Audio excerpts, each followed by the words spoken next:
On le néglige un peu, le gentil André Mauroy, et pourtant, quelle gloire fut la sienne pendant un demi-siècle, et que cet oubli est, comme presque toujours, injuste. Ces biographies demeurent des exemples de pertinence et de complicité, à l'instar des Trois Dumas ou de Prométhée ou la vie de Balzac, par exemple.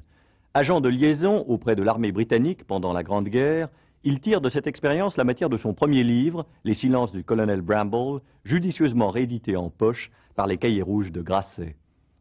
Quel personnage mémorable que le laconique colonel Bramble, le paradoxal docteur O'Grady, le naïf révérend MacIvor. C'est le plus beau texte qu'un Français ait consacré à l'Angleterre, pénétré de cette sympathie admirative pour le courage sans phrase et l'humour à froid de son peuple.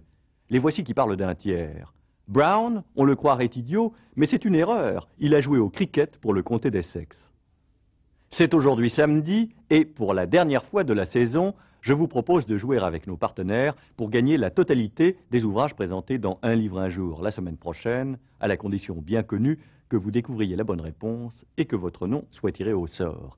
Il s'agit, vous le savez, d'identifier le titre de l'un de ces livres, et pour cela, je vous propose deux indices. Cette discipline se trouve à mi-chemin de l'art et de l'industrie. Elle s'applique également à l'automobile et au stylo. Vous allez gagner, voici comment jouer. Découpez le bulletin réponse dans Télépoche. Sur Minitel, composez 3615, code France 3. Ou envoyez vos réponses sur papier libre à Grand Jeu, un livre à jour, Leclerc Télépoche, CEDEX 3815, 99 381, Paris Concours. N'oubliez pas, vous pourrez trouver un indice supplémentaire chaque semaine dans les pages de Télépoche Magazine. La réponse au jeu de la semaine dernière était Jean Moulin de Daniel Cordier. La liste des gagnants est accessible sur le Minitel, 3615, code France 3.